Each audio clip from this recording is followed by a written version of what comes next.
The National Association of Nigerian Students, NANS, has appealed to President Muhammadu Buhari to step in the protracted strike by the Academic Staff Union of Universities, Asuu, to enable their members return to school.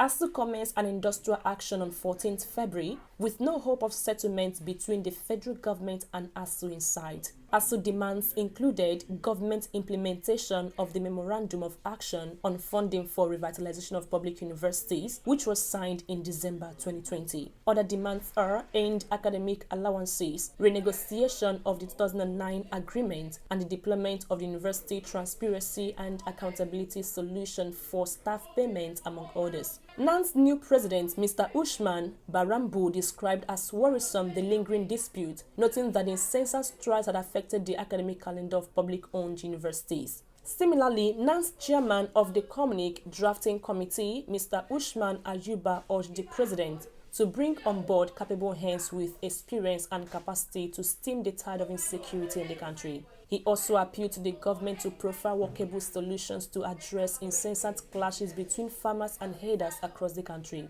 Ayuba called on the Ministry of Education to give priority attention to the sector in terms of budgetary allocation to meet the UNESCO standard and recommendation of setting aside 26% of annual budget to education by developing countries. The students also wanted lecturers involved in sex for marks malpractice to desist from such nefarious activities, stressing that students would expose anyone found culpable.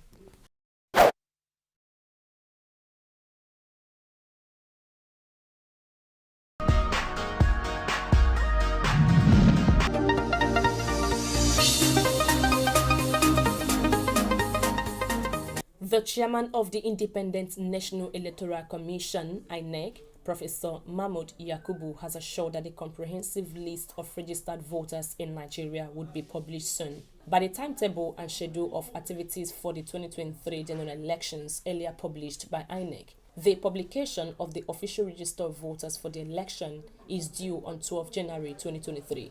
In August, INEC published a preliminary register of voters in its local government area offices. Addressing a stakeholders validation meeting on the 2022 revised framework and regulations for voting by internally displaced persons in Abuja on Tuesday, Yakubu said the commission has been accused of not being willing to display the comprehensive voters register as provided by Section 19, subsection 1 of the Electoral Act 2022.